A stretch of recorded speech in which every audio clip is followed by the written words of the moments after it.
मुद्दे हैं, विपक्ष के पास मुद्दों का अंबार है, ऐसा आप ही कहते हैं, आपके नेता भी कहते हैं, लेकिन अभी सारे मुद्दे पीछे हो गए, सिर्फ अरविंद केजरीवाल की चर्चा हो रही है। यह विपक्ष के लिए अच्छा है क्या?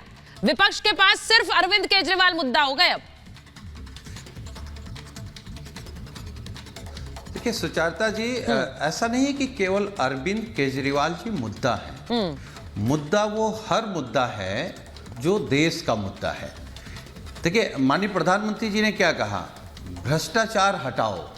तो भ्रष्टाचार तो तभी हटेगा ना जब बीजेपी हटेगी। भारतीय जनता पार्टी भ्रष्टाचार के खिलाफ बोल करके आई थी, महंगाई के खिलाफ बोल करके आई थी, बेरोजगारी के खिलाफ बोल करके आई थी, देश की सीमाओं को लेकर के आए थे, गिरता हुआ रुपया बता करके आए थे, राष्ट्रवाद के नाम पर आए थे, संविधान बचाने आए थे, काला धन वापस लाने आए थे, ये गरीब की मदद करने आए थे, महिलाओं की मदद करने आए थे। लेकिन करने क्या लगे? करने लगे जमीन घोटाला, चंदा चोरी, चंदा वसूली, संविधान को खत्म करके नागपुर का विधान लागू करना चाहते हैं। आप बताइए, अगर इस देश में सबसे बड़ी विपक्षी पार्टियों के खाते सीज हो जाएंगे, सिटिंग मुख्यमंत्री को आप जेल में डाल देंगे, आप ये पेश करेंगे कि भाई हमारे पास अगर जिताऊ प्रत्याशी नहीं तो दूसरे का खरीद लो, डरा दो, विधायक तोड़ लो, ये परंपरा गलत है। और मैं इसलिए कह रहा हूं, देखिए ये लोकतंत्र में सुचारता जी बदलाव होते रहते हैं, ठीक है। जो नियम कानून, ये जो आज इनके तोते हैं, जो आज सरकारी एजेंसियां काम कर रही हैं विपक्ष के खिलाफ, जब ये सरकार में बैठे लोग सरकार से हटेंगे तो अभी तो साल 2 साल लोग जेल में हैं, फिर यही नियम, यही कानून, यही एजेंसियां आज जो सरकार चला रहे हैं, इनका पूरा जीवन जेल में कट जाएगा।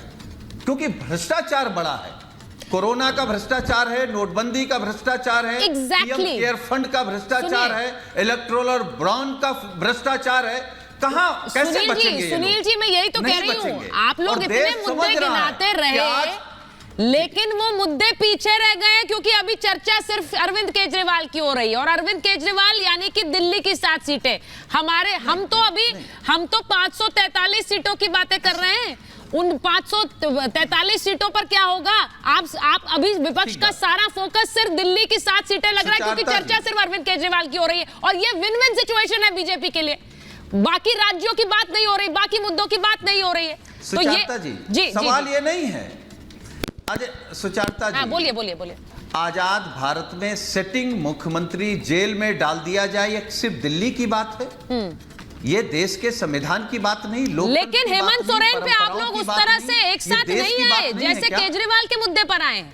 रैली हुई, वहां पे उनके पोस्टर लगे बड़े बड़े, अरविंद केजरीवाल की पार्टी ने उसे बड़ा बताया कि उनकी गिरफ्तारी के खिलाफ रैली है।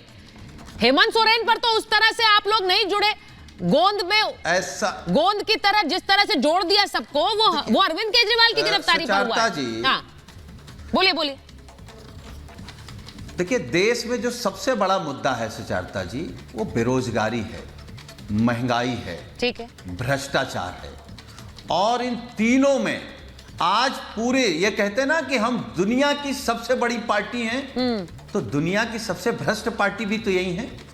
दुनिया में सबसे ज्यादा भ्रष्टाचार करने वाले भी तो यही हैं, सबसे ज्यादा झूठ बोलने वाले भी यही हैं, सबसे ज्यादा धोखा देने वाले भी तो यही हैं, सबसे ज्यादा पिछड़े और दलितों का आरक्षण छीनने वाले यही हैं, सबसे ज्यादा विपक्ष के नेताओं पर फर्जी मुकदमे लगा करके जेल में भेजने वाले यही हैं, और सबसे ज्यादा दिनों तक जेल में रहने का रिकॉर्ड भी भारतीय जनता पार्टी के नेता ही बनाएंगे। ये रिकॉर्ड भी इन्हीं के नाम रहेगा। संजय मिश्रा जी के पास जा रही हूं। संजय मिश्रा जी, संजय सिंह क्या नया चेहरा होंगे दिल्ली के? आपके कुछ नेताओं ने ये प्रस्ताव सामने रख दिया कि अब तो बाहर आ रहे हैं, बड़ा चेहरा है, वो क्यों नहीं सीएम बन सकते? सुजाता जी, मैं आपकी बात का जवाब दूंगा। लेकिन प्रेम जी ने बड़े आरोप लगाए हैं और ये मेरे बड़े भाई हैं, मैं बार बार कहता हूँ, इनको पहले ही माफ़ी मांग लेता हूँ कि जानते हो सब मगर नादान लगते हो, जानते हो सब मगर नादान लगते हो, ऊपर से खुद भीतर से वीरान लगते हो। प्रेम जी, हमारे सब जानते हैं कि क्या चल रहा है, कितनी सफाई से इन्होंने 338 करोड़ ट्रायल की बात इन्होंने की। लेकिन उसी दिन, उसी वक्त जब जज ने ईडी के वकील से कहा कि ट्रायल में 2 मिनट में ये केस गिर जाएगा, प्रेम जी 2 मिनट भी नहीं रुकेगा, ऐसे उसी जज साहब ने कहा था। पढ़ा था आपने वो लेकिन आप नहीं कहेंगे, वो आपके पक्ष को सूट नहीं करता। अच्छी बात है, जो मुझे भी सूट नहीं करेगा मैं भी नहीं कहूँगा। आप भी क्यों कहेंगे? आप राजनीति कर रहे हैं, करिए देश के लिए। लेकिन 140 करोड़ जनता ने सुना था उस चीज़ को, सब लोग समझे थे। अब आते हैं काम की बात पे। मुख्यमंत्री संजय सिंह हो या कोई भी व्यक्ति हो, वो पार्टी का अंदरूनी मामला है, वो सब आपके सामने आ जाएगा।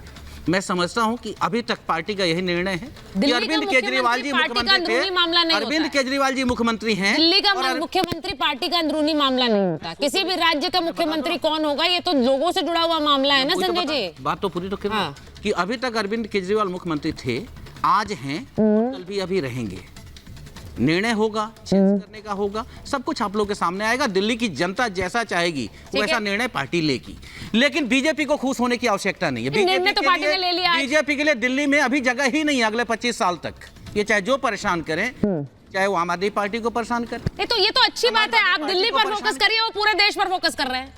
आप दिल्ली पर फोकस करिए, पूरे देश पर फोकस और 140 करोड़ जनता इन पे फोकस कर दिया है। तो निकाल लेंगे। 140 करोड़ जनता इस बार इन पे फोकस कर अवनीश जी कि अब की बार एक बार वरुण जी का, कंचना जी भी आ गई, एक बार वरुण जी के पास जाऊंगी। अब अवनीश जी जो बात ये कह रहे हैं संजय मिश्रा जी, सीधा सवाल है, दिल्ली का मुख्यमंत्री कौन होगा, ये क्या सिर्फ पार्टी का अंदरूनी मामला है जो ये बोल रहे हैं?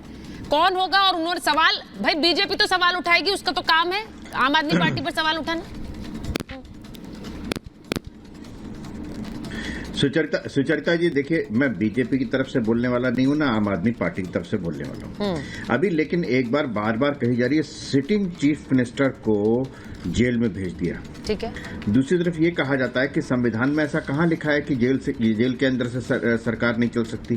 तो संविधान में ऐसा कहाँ लिखा है कि सिटिंग चीफ मिनिस्टर जेल में नहीं जा सकता?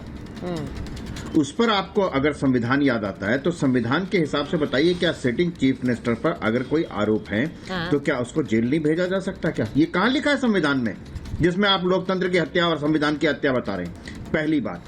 दूसरी बात, एक बहुत बड़ा भ्रम है कि दिल्ली की सरकार जो है ना 200 रुपए की बिजली पे आई। नहीं, ऐसा नहीं है। दिल्ली में सरकार आई थी इस बात पर, जब किसी ने कहा था कि मैं 4 कमरों के फ्लैट में रहूंगा, मैं बड़ी गाड़ी नहीं लूंगा, मैं कांग्रेस या बीजेपी से सपोर्ट नहीं लूंगा, मैं कोई सिक्योरिटी नहीं लूंगा, और मैं जो भी नीति अपनाऊंगा वो जनता के जनमत से पूछ करके अपनाऊंगा।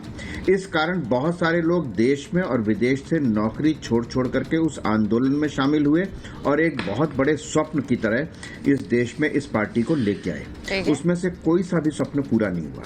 क्या आप यहाँ बैठा हुआ कोई भी व्यक्ति, मैं एक व्यक्ति की बात नहीं कर रहा हूँ, सिर्फ आम आदमी पार्टी के व्यक्ति की बात नहीं कर रहा हूँ, ये बताइए कि दिल्ली में वैट शराब पर कितना था और पेट्रोल पर कितना था? क्या ये जन कल्याणकारी जन लोकपाल के हिसाब से था? अन्ना हजारे के आंदोलन के अनुरूप था?